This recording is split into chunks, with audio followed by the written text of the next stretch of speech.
Talking to Death is a production of Tenderfoot TV and iHeartPodcasts. Listener discretion is advised. Welcome back.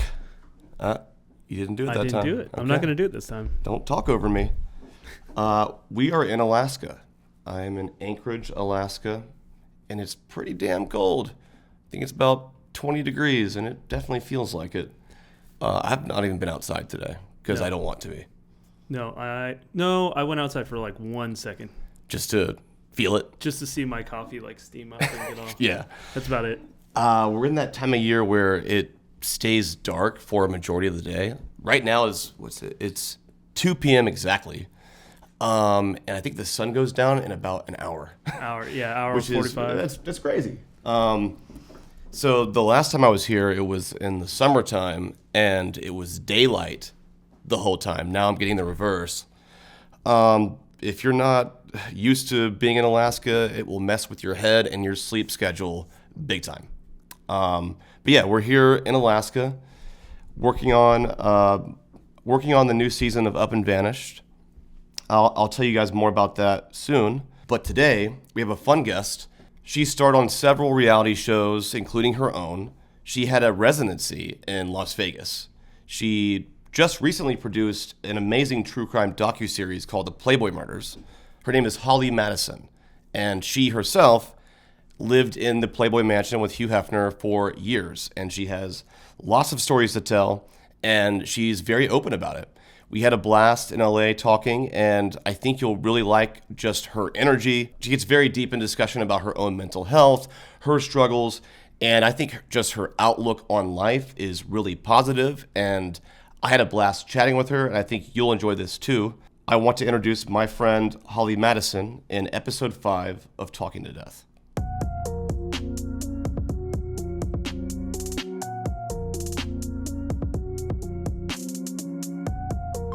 Holly. Hey, how's it going? Pretty good. How you doing? Good. Lovely day here in LA. It is very nice. How you feeling today? Good. I'm good. This is my first thing today, so I'm excited. We'll start on the right foot here, so so the rest of your day's easier. Yeah, but this is a new podcast for you, so I have no idea what we're talking about today. Oh yeah, it's gonna get real weird. Okay. Yeah, because usually I go into a podcast where I've listened to a ton of their episodes, so I'm like, okay, I know what they're gonna ask me, but now I'm like, I have no idea. That was some blind faith here. Yeah, it could be anything. This could be anything right now, right? Totally. What the hell? I mean, this is called Talking to Death. Mm-hmm. And just other people that I know or kind of know on the internet, I want to meet with them and talk about their life and what we're doing. Okay. Pretty much that. Keeping it simple. Nice. So I bet this is probably the most overly asked question ever. But I have to ask it. Yeah. What is it really like living in the Playboy Mansion? For me, it was probably a lot opposite than what people would think. I mean, I think people know now because I've talked about it a lot, but I think back in the day, people would have thought it was just super fun and I got to just party all day and do whatever I wanted. But for me, it was I was in a really controlling relationship, and it was very controlled and walking on eggshells all the time and constantly being scared of being kicked out and like having nowhere to go. So it was kind of a different experience than I think people would think, especially since I was on a TV show that portrayed it as just being like girls having fun all day. Did it start that way or did it evolve into that? Nothing ever starts that way, I feel like, in relationships that are like emotionally abusive or controlling. Otherwise, people would never get into those relationships. And that's something I didn't understand when I was younger. Like, I remember being a teenager and you'd hear stories about like, you know, celebrities and like so-and-so hitting so-and-so. And then you would see the public reacting like, well, it's her fault for going back. She should have left after the first time. And, you know, as a kid, I would kind of like roll my eyes and think, oh, who would ever be in a relationship like that? But it doesn't work that way. Like, you don't meet somebody and they hit you on the first day. It's like you get into a relationship, everything seems really great. And by the time you've handed over all your independence and kind of put all your eggs in the basket of this relationship and you've been isolated from your friends and family, that's when things start to get bad. That's kind of how they do it. Was there a defining moment where you realized something, or is all this stuff mostly hindsight? Or how did it eventually evolve into what was a toxic relationship? Well, I was in that relationship for 7 years, and obviously it took me 7 full years to realize it was toxic enough to leave, but also have my own self-confidence that I felt okay leaving. I mean, looking back, there were moments where I thought, oh, this is intense. Like after I was there for a couple, like 3 or 4 months, like things emotionally got really deep. And How so? Well, it was just like a lot of like love bombing and a lot of guilt in the relationship. So you're developing feelings for this person, but you're also feeling guilty, like this poor old man is dependent on you, which was never the case. Like he was Is that always how the it one with all felt the cards. in a way? 100%. Poor old man, like the Hugh Hefner? I think a lot of people think of him that way. Like I remember when my book came out, I got so much hate because everybody saw him as like this kindly old grandpa because that's the way he was portrayed on the show. But that wasn't how our relationship operated at all. That's interesting. Yeah. So when you say love bombing, which I've heard that phrase before, and it's kind of like a newer term, how would you define love bombing? I feel like love bombing sometimes isn't something you can see until there's some hindsight behind it, because otherwise love bombing just sounds like the type of relationship you'd want to get in. It's somebody who's like, bomb really, me with love. Yeah, Right? yeah. I mean, I would want that. Like it's somebody Right. who's like giving you gifts and like compliments and like everything's great right off the bat. But I think one of the telltale things, if you're getting into a relationship and you think it might be problematic, is somebody trying to pressure you into taking those next steps before it would really be healthy. Like you've been seeing somebody a week and they're like, we need to move in together. Okay. Because I was in another relationship not long after that was another similar type of relationship. And I remember being really into this person and really excited that they were into me too. But he very much was insistent I move in with him or this isn't going to work out. And I thought, well, that's weird. Like you don't move in with somebody after just like kind of talking to them for a month or so. But also I was planning on moving to his city anyway. Like I was planning on that before I met him. So I thought, well, I mean, it is kind of convenient. And then it turned out to be just like a horrible idea. So I would say if you're going into something and you're not really sure is this just somebody who really likes me and we're really hitting it off, or could this be something that turns problematic? I would say one of the telltale signs is them trying to pressure you into next steps before you're ready and kind of making it seem like, well, the relationship just isn't going to work unless you do this, you know? So pressuring you, but also like the love bombing part of that would be showering you with, I don't know, I mean, compliments, texts gifts, or saying gifts I love you right away, wanting to check on you all the time, all those things that feel really good. Yeah, in it the feels moment. good, but And maybe it's they might manipulative. be Is good that in what you're some kind of getting at? cases, but yeah, I mean, I can see it now because I've been through it a couple of times, but it's hard to see it when it's new. So did you experience that in the mansion with Hugh Hefner? Mm-hmm. And how did you, like, in what form did you receive that? Well, it was a lot of like us hanging out together aside from like the other girls in the house, and him telling me how mature I was for my age and how special it was that we had certain common interests. And how old were you at that time? 22. Okay. Yeah. And he was? 75. Okay. That's a pretty big difference. Yeah. So he's telling you you're very mature for your age and very special, and we're so in love, and just all the really sappy things that you wouldn't really expect to hear from somebody like that. And that wasn't what I was expecting from the relationship getting into it. Like I knew him kind of from a distance, just from going to parties up there and stuff before I got into the relationship. And I very much liked him and looked up to him and thought he was really charming and things like that. But I didn't expect the relationship to be like emotionally deep. And then when that became a part of it, I very much fell into that. But there was also a lot of like guilt and responsibility tied up into those feelings that were like layered in there. Where was your headspace at when you first moved in there and you started this? Because obviously you must have been excited at first that this was a new thing, and it was, I don't know, like where were you at in your mind? Well, the only reason I moved in was because I was in this situation where I had nowhere to live for just a lot of things going on in my life. So I was Oregon like, lived with the Playboy Mansion. Yeah, so I don't think that would have been a step I would have been bold enough to take if I kind of hadn't been desperate. And I thought, oh, well, this makes sense because this is a place I go that's kind of like my social life, and I know these people. Like I should give this a try or whatever. So it was exciting at first, but there was a lot of drama with the other women who lived there, as you can probably imagine. What kind of drama though? It was a lot of like backbiting and just people talking about you behind your back, or trying to tell him things, or trying to tell people in the office things that could possibly like get you kicked out. In like a competitive way or something? Yeah, very competitive. Everybody wanted to be a playmate. They wanted to be in the magazine, and I think kind of saw each other as competition for those limited spots. So after years of being there, at what point did you come to this realization that this isn't right for you and this is bad? Well, it was miserable a lot of the time, but always trying to make it better. I think that's one of the factors as to like why people stay. Like you hear people talk about problematic relationships, and there's always people out there who are like, well, why didn't you leave earlier? And I think part of it is you're always kind of like hoping things will get better, or your partner will get better for a while and then go right back to the problems that existed before.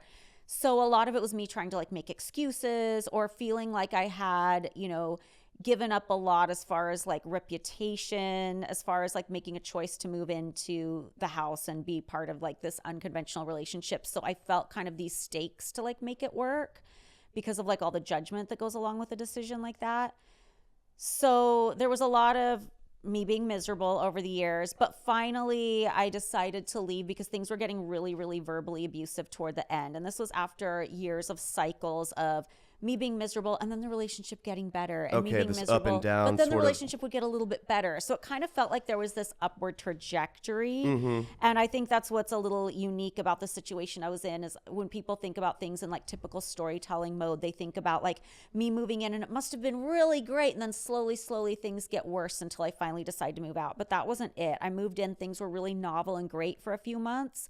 Then things got really, really miserable, and there were plenty of times I was very close to leaving, but anytime I would make it clear I was close to leaving, he would kind of swoop in and be the hero for a moment, so then I wouldn't leave, and then things would get bad again.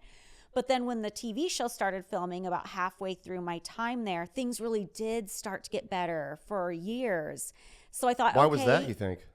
Well, I mean, part of it were because there were less women living there. It was just me and Bridget and Kendra, and we all got along pretty well. So there wasn't all the drama with the other women. I kind of felt like that era's over.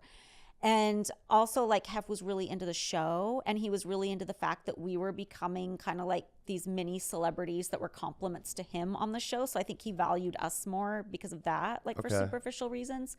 So things were a lot better, and a lot of our activities and our time spent were doing things we wanted to do that were fun for the show, rather than like going out to nightclubs with him or like going to the bedroom with him. Like things really changed. But then at the very, very end, a lot of things were happening, and he got really verbally abusive, and I just like, I can't do that. Like after seeing things get better and then going right back down to where they were, I'm like, I can't take this anymore. What kind of things were happening? Well, the other girls were leaving, and I think there were some other things going on with the company that I wasn't aware of behind the scenes, because the company was a public company, but then something happened later that I'm not really clear on the details on, because this happened right after I left, is some other investors bought part of the company to take it private. I think he thought he was going to get more control, but he ended up with less control, and it was just a whole stressful situation. And I think he was taking a lot of that out on me, and I didn't know what was behind it. Okay. Yeah. And so eventually what was the moment that you decided that you were done, or what day was that? When did you walk out of there and not go back? I told him it was over, and it was kind of a long breakup process because he doesn't really tend to want to let go of things. So it was one of those things where you kind of have to break up with somebody like 3 times. And I was sharing a room with him, and I moved into a room down the hall while I was packing up and while I was finishing the scenes I needed to do for the show before I left, because it was expected that I was going to stay with the show, and the show was going to, after Bridget and Kendra left, turn into a show about like me working at the studio and the other playmates that were there, and my and Hef's life at home and all the people we were interacting with. So I finished up the scenes for season 5. The producers of the show were mad at me because I was leaving, and it was so much drama. I think back to that time period, and I remember it, but I kind of don't, because I feel like I was in Just like fight or flight kind of survival mode. Oh, Yeah, God, for sure. Yeah. That's awful. Yeah. But I mean, you had an amazing career after that too. I mean, you had your own show beyond that. Yeah. Your show in Vegas. And Yeah, so tell me about that upswing after that. I was really lucky, but also it was a lot of hard work, and just knowing that I have this platform, you know, from being on TV, and eyes are on me, but I knew if I didn't act within the next couple of months, that would all be over with, because people forget really quickly. So you felt like the urgency of capitalizing off of, hey, people know who I am. I need to do something with this for my life and my career. Yeah, I knew I had to do it that instant because back then there wasn't really any social media. Like YouTube was in its infancy. Yeah. Like Twitter had just started. So now, like if you have a TV show that gets canceled, you can hang on to your audience in other ways through social media. You can start your own YouTube. You can move it to another platform, whatever you need to do. But back then it wasn't like that. Like if you were on TV and you got canceled or were off the show for whatever reason, people would forget about you the next day. So I knew I had to do something like almost immediately. How many years has it been now since you left the Playboy Mansion and broke up with Hugh Hefner? That was in 2009. Okay. So it's been like 14 years. Okay. And so when you look back on it now, 14 years later, how do you feel about it? Do you regret any of it? Is it just a part of your life? Would you change anything? Are you proud of some parts of it? Have you thought about any of that before?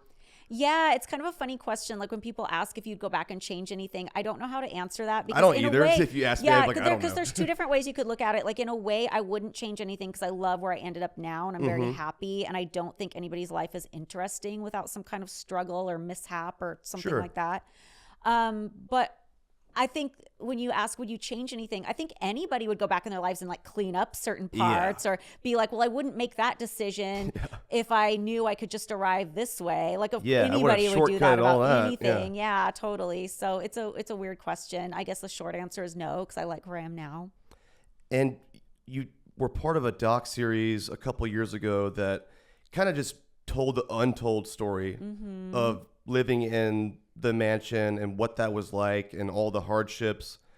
What prompted you to do that, and how'd you get the courage to tell that story like that?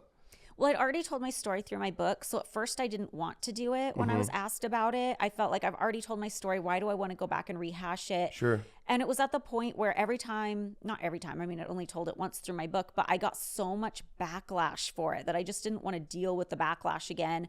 I really didn't want to do it. Like I was a fan of the director's work, so I was on the phone with her having these long conversations, and I very much enjoyed those. And she was telling me that she had found other people from different eras at Playboy who had stories very similar to mine. And I was very excited by that because I'd never heard that before. Like I knew it must be true, but I'd never heard. I felt like I was the only one who'd ever spoken out. Everybody else was just like, oh, Playboy's great. I love Hef. He's so great. And, you know, he was great to some people, but I think a lot of it is people burying other things or just wanting to give the public the simple answer or just, you know, not wanting to get into it.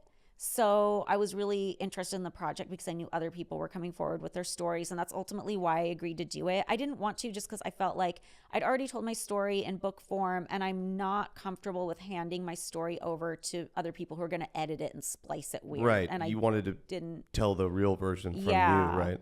But I did decide to do it because I wanted to be supportive of the other women coming forward because I know what it feels like to be the only one or feel like you're the only one. So you said you got backlash from who and about what?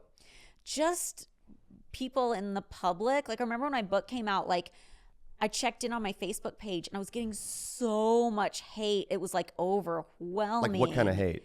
Just people saying, shut the fuck up. Like he made you who you are. Like thinking just some redneck somewhere mad about whatever. Yeah. And of course, anybody who's like still loyal to him or like part of the Playboy community, they were all mad. Or even people who were like playmates who came along years after I left were mad because in their mind, like say somebody's the playmate of the year my book comes out. And my book is like kind of tearing Playboy down in a way, and they feel like it's tearing them down because they're the playmate of the year that year. So then that person's attacking me, even though she's never fucking met me. And she was not around during an era where the same things were happening that I was there. So I felt like I was just getting attacked from like all sides. How do you feel about him now?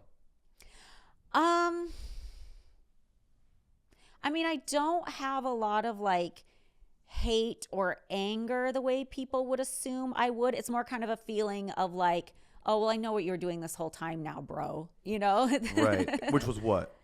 Manipulating and just being full of shit and just like trying to sell his feelings as being real, but really it's just kind of, for him, it's like kind of a playing house and like an indulging and like him feeling like he can have one woman that he can kind of like have this emotional attachment to, but not really give any of the respect or fidelity back, and then also like fuck whoever, you know. It's just right.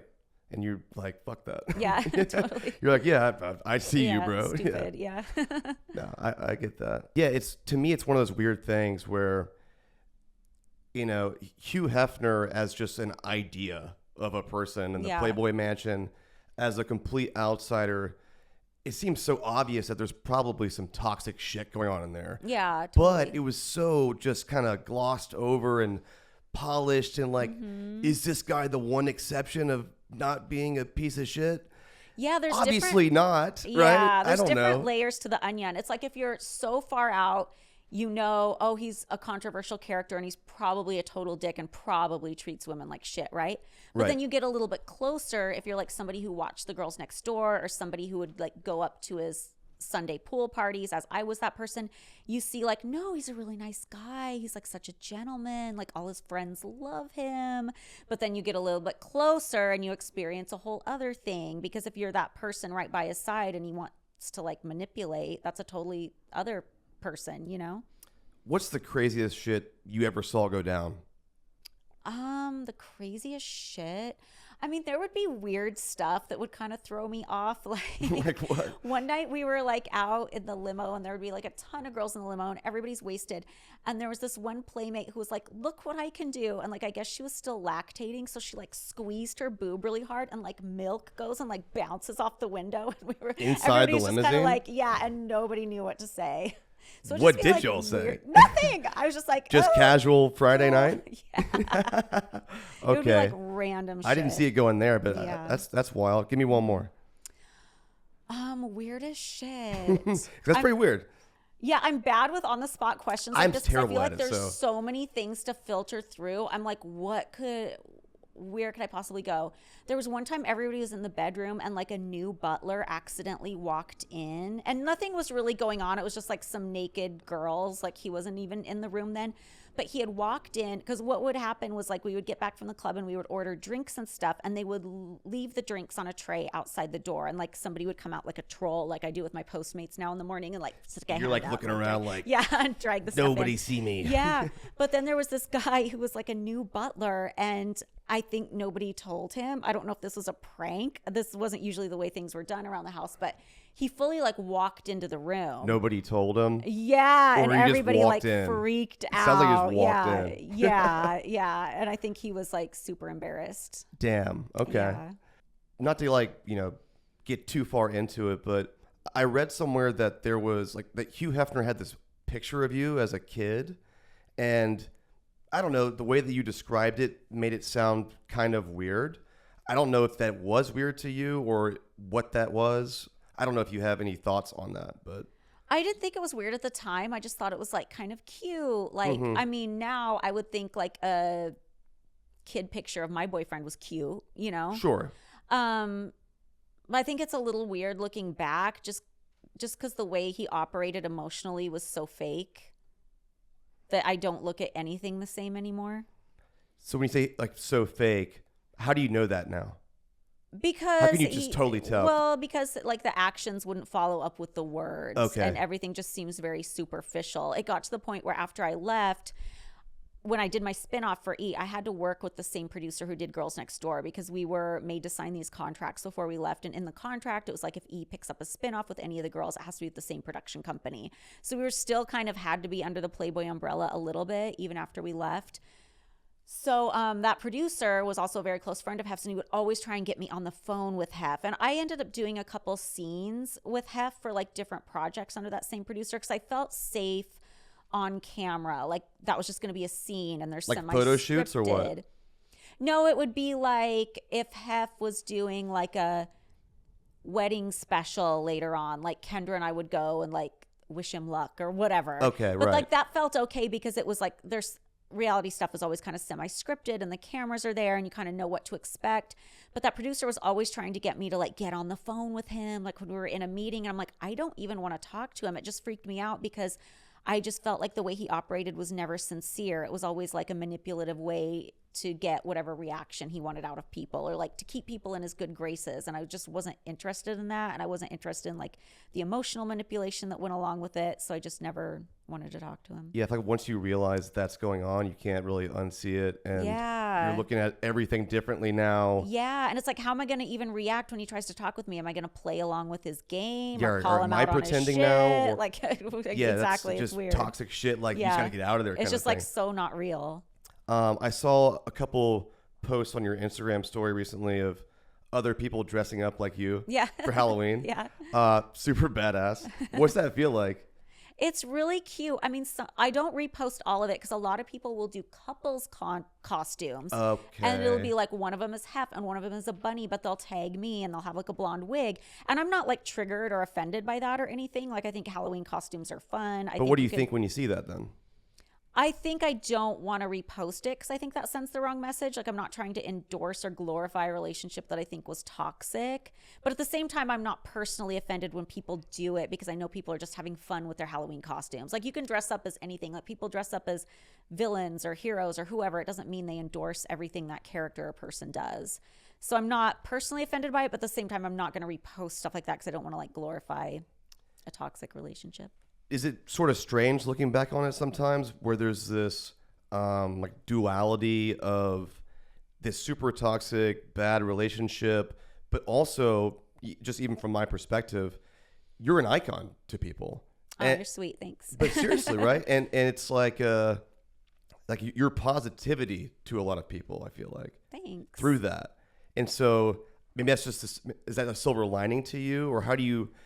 I don't know, that duality just seems interesting to me. Yeah, I think, everything in life has a duality to it. I think particularly my story does. And I kind of feel like that's probably like my mission in life. And I just have to accept it, is to talk about duality and talk about how two things can be true at once. Because I know when I came out with my story, like, so many people were polarized by it. And they think, well, if there was ever anything positive, like, you got to be on a TV show, you got to have other opportunities because you were on a TV show. So that means everything must have been good. So shut the fuck up. So, like, I can't talk about the realities of my relationship that were very, very toxic and unhealthy.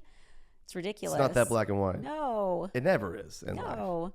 Like, I kind of look at the positive things that came as like the silver lining or like the lemonade that came out of lemons. It's not the meat of the story, really. Yeah. So you're into true crime. Were you always into true crime?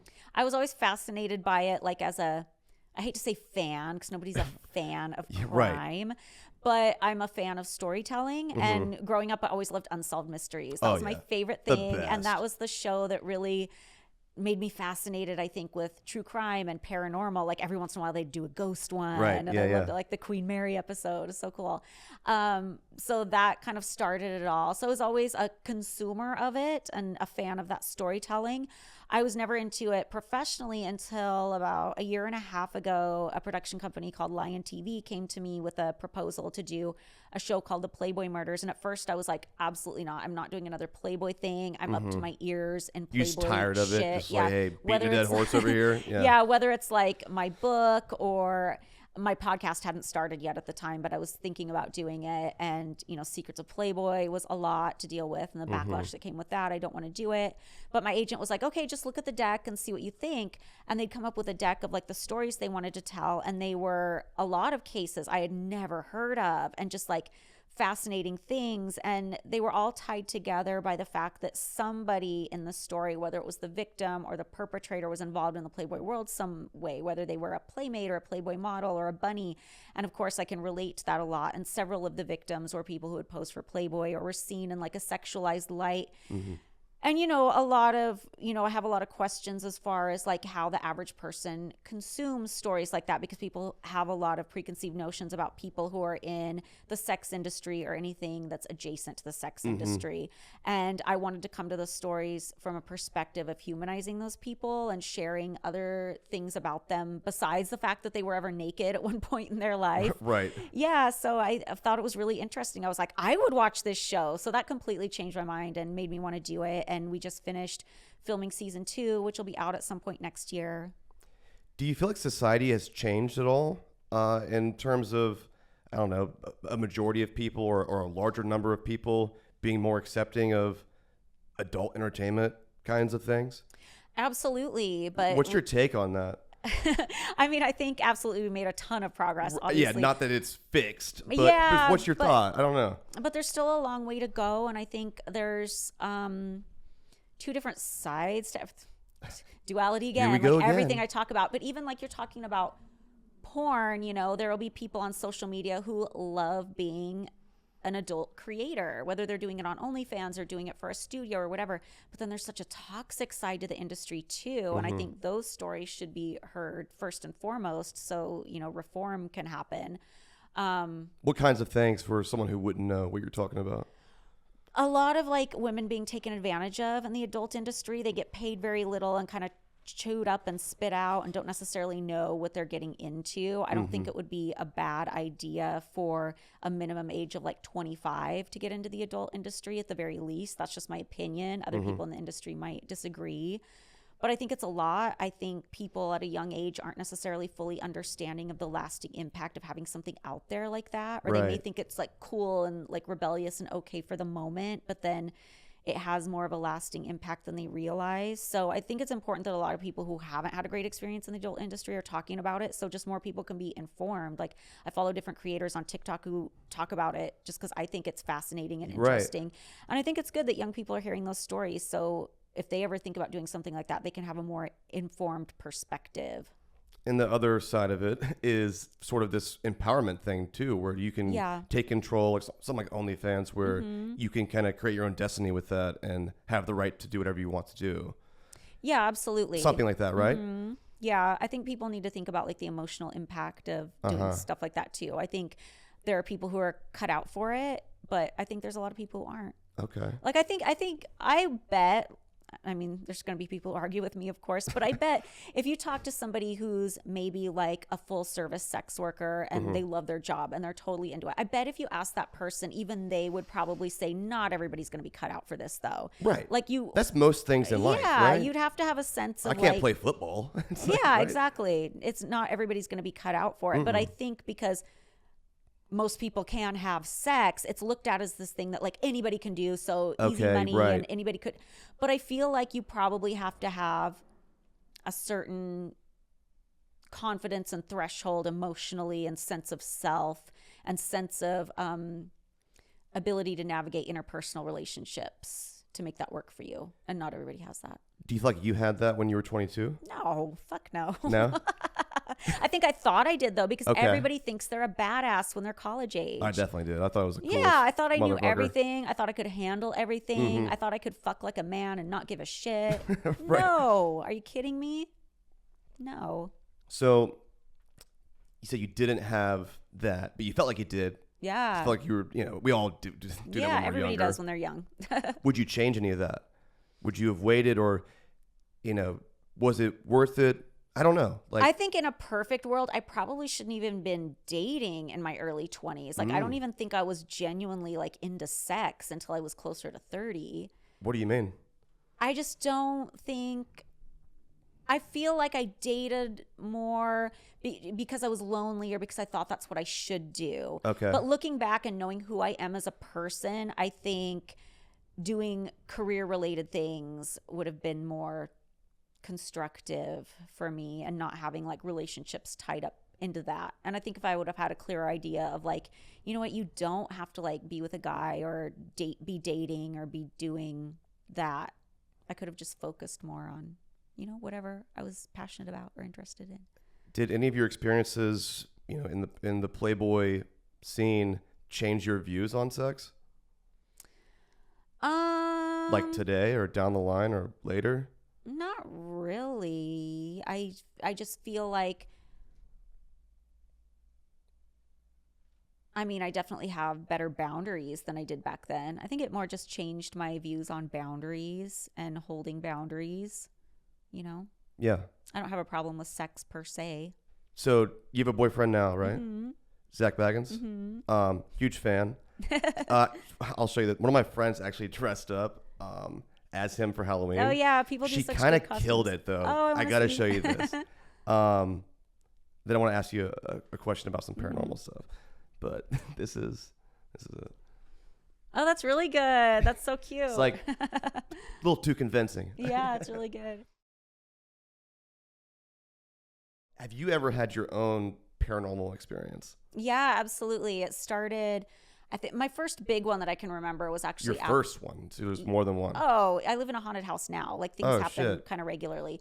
But the first big one I can remember, well, the first experiences I had were when I lived in an apartment in college with 2 other women. We would hear the strangest noises and things like that. Like there would be nobody else in the house. I'd be asleep and I would hear what I thought was my roommate getting ready in the bathroom. I could hear the shower. I heard like the hair dryer, all the things.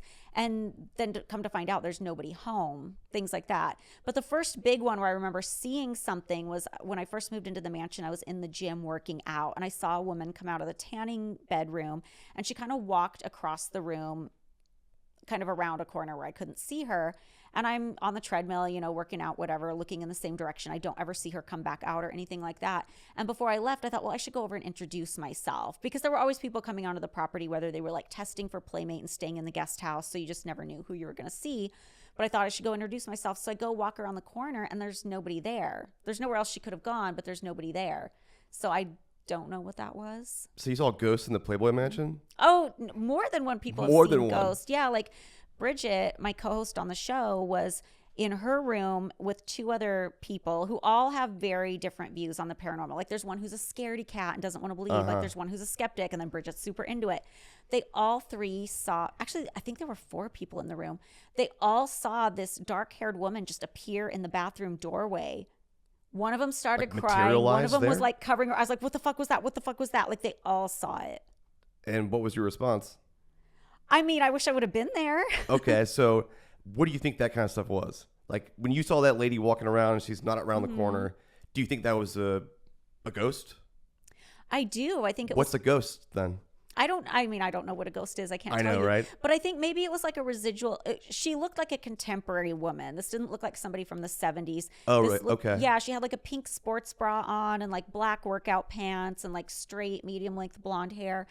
And my personal opinion on what that could have been was I think it was just like a residual energy from somebody who was maybe had come to test for Playmate, or maybe she was a guest at the pool party and she was really excited to be there. And that was an exciting moment for her. And, you know, there was a little bit of that energy left over, like an imprint or something like that. I like that way of thinking about the paranormal. I feel like science Yeah. explains this one day, where it's just it's an imprint, like you're saying. Yeah. I mean, I don't feel, if I had to guess, that was like a human who's like trapped in the basement. Right. Gym. You know, I think it was somebody who like Not Casper. the had a ghost. strong, that was an exciting moment in her life, and there was a little bit of like energy left over. Yeah.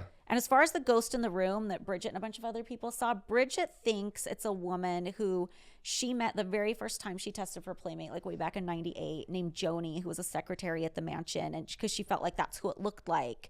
And she had just gotten a new puppy that day. And she felt like it was Joni coming back to see the puppy, because Joni was somebody who was very social and like always wanted to see what was going on with all the girls and things like that. Are you religious? I'm spiritual. Okay, But I don't. What's spiritual mean to you then? Oh, I mean, I believe strongly in like reincarnation and Okay. journey of souls, stuff like that. So like reincarnation is in, you know, when you pass, you might be like an ant or a dog or another person. Is that how that works? I don't know. I think animals might be a different form of consciousness, Okay. but I definitely think you have a choice to come back if you want to as Okay. a person. Or stay Yeah, you can stay somewhere else? up there. Yeah. Okay. What makes you feel that way? Just certain things I've like felt or experienced over the years. From other people or something? Or No, from myself, and I just feel like it's a form of spirituality that's not like harmful to anybody else. right. Does it feel more positive to think that there is something else beyond right here, right now, and this is it? Yeah, I think so. Yeah. I think we're in kind of a simulation of sorts. Really? Like a do. real simulation? Like the Matrix one? Probably not in a way we would wrap our heads around. I don't believe it's like a literal computer. I think we wouldn't be able to understand it in our human brains. But if it was, the would we even be able closest to way- tell? Huh? So if it was, though, would we even be able to tell? No. Like, we that's what they can't say, right? tell. If we Yeah. are in a simulation, we couldn't disprove it. Yeah. So maybe we are, right? Yeah, we could be. So what kind of simulation are you talking about then?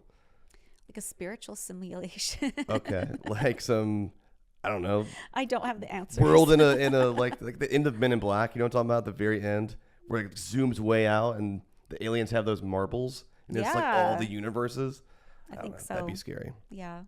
I read somewhere recently that you've been diagnosed as autistic or some form of that. Would you be comfortable sharing that with me? Just more about that? Yeah, I just got diagnosed. Okay. I have been suspicious of it for a while because my mom told me that she was always suspicious that was a thing. She said I was. Why'd she feel that way? Well, she said the first thing she noticed was that I would zone out a lot as a kid, and people. And I'm the oldest, so I was her first. And people would always ask her, "What is wrong with her? What is she doing?" And my mom would just be like, "She's thinking." She just does this. Yeah, I would completely zone out. And I always kind of had trouble socially, not recognizing social cues, not picking up on things the same way other people did. But I just made excuses for it. I thought it was because I grew up in Alaska and then around middle school age moved to Oregon. And I thought, well, that was just a big social change. So I'm just very introverted. Like that's kind of always how I wrote it off. But I went and got diagnosed earlier this year. So now I know. And obviously like I'm highly functioning. Like it's not as extreme as it is for other people. So I'm not like the spokesperson for everybody. They call it a spectrum for the reason. So, but I like knowing, I like understanding myself better. And I like being able to tell other people too, because I feel like throughout my life, people have not really liked me or have been like rubbed the wrong way or like been offended. Or how?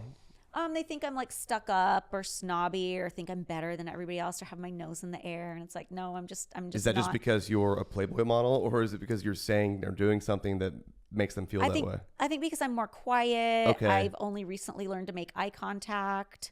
I'm often off in my own thoughts, things like that. So people take that as some sort of flippant, they're like, oh damn, you're not super interested in me, fuck you. Right. like I'm just not on the same social wavelength as other people, but don't take it personally. So I like being able to explain that. I also don't really have a gauge for when other people are going to be done speaking, so I tend to interrupt a lot, which pisses people off. Well, you're doing fine right now. Thanks. I'm learning. So what is your diagnosis? What did they tell you? How does that work? If you're on the spectrum, where are you on that spectrum and what is that spectrum based on what the doctor told you? Well, the doctor told me that I have high executive functioning, which means I can pretty much go about my life and do things quote unquote normally. There's a thing called theory of mind that I'm not going to do a good job explaining, but she said I have a hard time understanding why other people might think differently or do things differently than me. That's how you feel? Yeah. So you have a hard time understanding why someone would not think the way you're thinking about something? Yeah, that's what I'm told. Okay. I mean, for me, it's hard to tell because we all have our ways of thinking and we've always thought that way. So I think it's normal, but. I mean, I think it's normal. Yeah. I mean, I feel like I've had to train myself to consider that consciously, right? Yeah. Hey, this other person might not see this the same exact way that you are in this moment because we have different brains, different experiences, different points of view. So it could never exactly be the same, even if it's similar, really. Yeah, no way. So you know that about yourself now. And so how does that change the way you operate? Are you just thinking differently or being conscious of that? Yeah, it definitely makes me understand why I do the things I do. Like when I was getting diagnosed, it happens over a series of, I lost track of how many appointments I did, and I vlogged it. Please tell me, like, what is that like? Is it like you walked in one day, or is this months? Or well, we did it over Zoom, but it was at least 7 appointments. I lost track of how many appointments it was, and I wanted to vlog the experience. I didn't vlog like my actual sessions, but I would check in before and after each session and just kind of talk about what we were doing that day and what we did and what questions I was asked and how I was assessed. And as I was doing it, I'm like, through like session 5, I'm like, this is my 5th session. And by like the 6th session, I'm like, what session am I on again? Right. So I'll know once I go back and edit all that, I'll know how many it was, but I think it was at least 7. So why did you decide to come out and say that to people versus just keeping it to yourself? I think it's important because I think I've just gone about my life like rubbing people the wrong way all the time.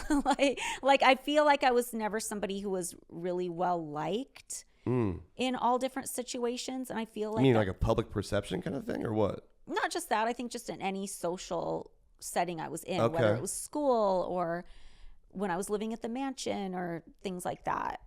The first place I ever felt like I was successfully interacting with people was in college. When I moved to LA, I got a job at Hooters, and I felt like I was able to make friends there and able to be successful because when you worked at Hooters, at least back in the day, they kind of had a persona you were supposed to adopt. And when you're going around waiting on tables, you're only at a table for a short period of time. You're kind of bopping around, and then you're like interacting with the other servers for very short periods of time. So there's only like a handful of things you would say, you know, when you're taking an order or whatever. And then when you're not doing that, they're like, okay, we'll go do card tricks at that table. Or Card tricks? Yeah, or like when a family sits down, always talk to the wife and the kids first and the man last. So there's so many like rules on how you're supposed to interact like as a Hooters girl that I felt like I was able to navigate social situations because I had those rules. Okay, so those bounds kind of help guide you to, hey, I'm doing it. Look, I'm talking to people. Does this seem right? Yeah, 100%. That's awesome, though. Okay, so do you feel like just knowing this now makes you feel more comfortable in situations, or how is it helpful to just been diagnosed at all? Well, it's really helpful because I noticed things I'm not doing. Like I was never making eye contact before at all. So now I know. Okay. And it's funny because you would hear that throughout your life. Like you hear these social skill things like always have a firm handshake, always make eye contact, but it never really clicked. And I never did make eye contact. I would always kind of stare at other things. I still kind of do. Sometimes I make myself make eye contact. But I think it's just helpful knowing, you know, or I can apologize to people if I interrupt or talk over them and tell them why. And I just think it helps a lot, and it helps other people be more understanding, and also helps other people like not take the way I behave personally, which is just better all around, I think. Do you feel less anxious about that now? Yeah, 100%. Right. So if I could easily get in your head about, you know, not doing this right in a social setting or something, right? Yeah, for sure. Yeah. So you want other people to feel what? That if they feel this way, that it's okay to...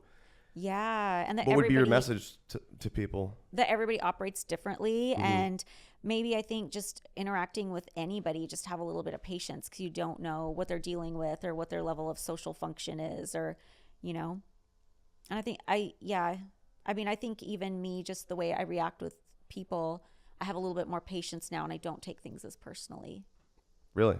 Yeah, because I think it's easy when you're out there interacting with people in different ways. If somebody seems a little standoffish or rude, you know, when I was younger, I would totally take that personally. Like reading into it too much or something? Yeah, 100%. Or take it personally or think it was me. And now have more patience, and I'm like, well, maybe they were just rushed that day, or maybe they just don't interact with people in the same way. Like even after discovering this about myself, I was talking with Bridget on our podcast about a certain photo shoot, and one of the models had been replaced because she had no personality, and we know who that model was. And I'm like, I don't think it's that she had no personality. I think, you know, not to diagnose somebody, this is just what I suspect. I think knowing what I do about myself, I think she was also on the spectrum, undiagnosed, and just never learned to mask at all and never learned to cover that up. And I think that's why people thought no personality, because I remember trying to interact with this woman. It was really hard to have a conversation with her, or to like make friends, or even just do like the basic, you know, social interactions you would have when that person would come out to a nightclub with us or come out to dinner.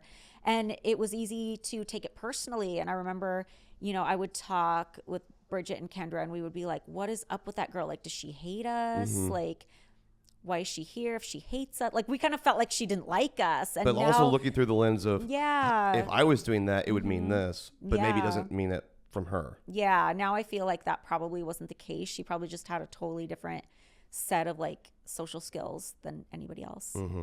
So do you feel like you have more consideration for people's behavior and the nuance of just conversating with people? Yeah, 100%. And just kind of being open to the fact that people are different in that way? Yeah, not everybody functions the same Yeah. at all. On that show, the Playboy murders, all those different cases that you looked into, what was one that stood out to you as the most fascinating or bizarre that really caught your attention? They were all so different. I think the one, and I kind of have them jumbled in my head because I just finished filming season 2. Yeah, so there's I'm like, it's all season one big what thing. was Yeah. But I think one that I remember from season 1 that I was really fascinated with was Star Stowe. She was a playmate in the 70s, and she was very different from like the typical Playmate, because the Playmate always had like a certain look, but she was kind of given like this whole like 70s glam rock look, which is really cool. And she was murdered in the 90s, years later, decades after she was in Playboy, but that's still unsolved. So Oh, wow.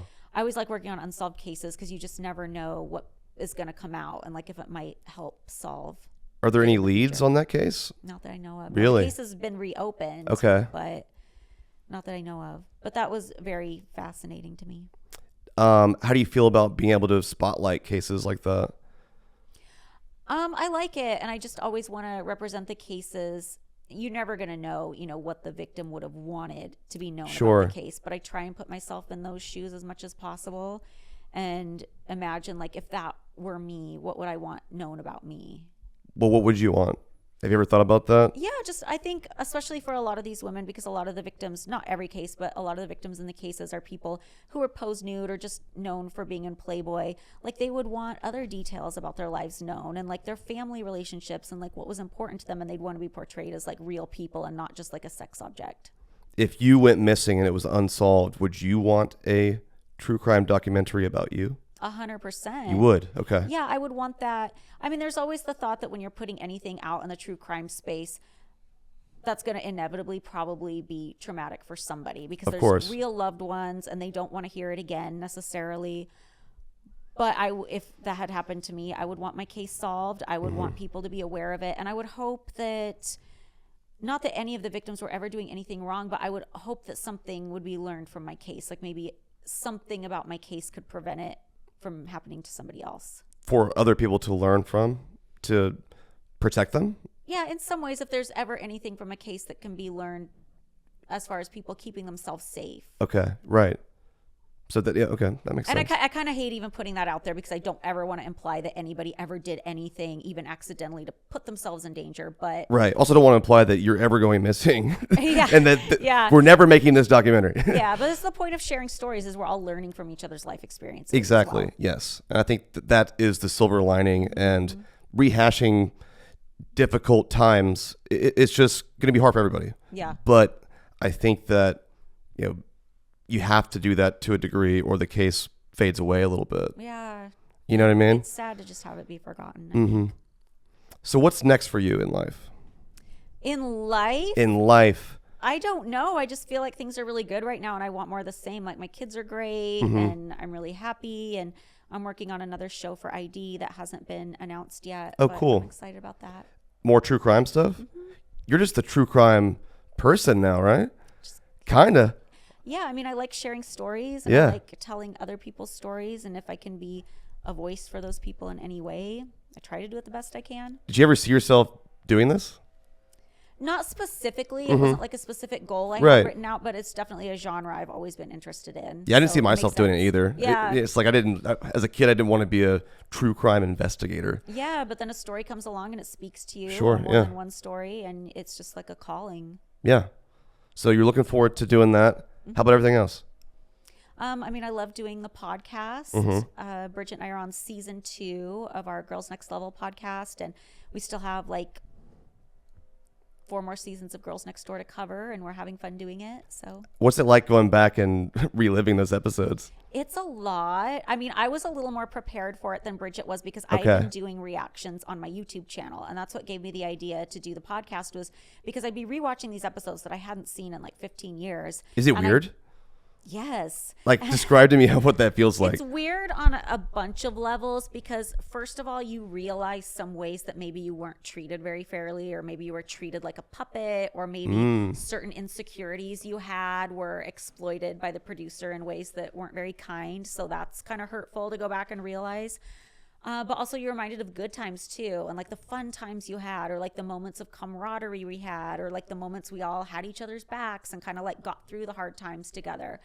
And there's also like little things I'm reminded of. And that's why I got the idea to do the podcast. I was constantly sending Bridget these voice notes like, oh my God, you remember this? Or what was this? Or like, what happened here? And Right. and I'm like, this should just be a podcast. Memory There's lane so kind of much to thing. talk about. Yeah.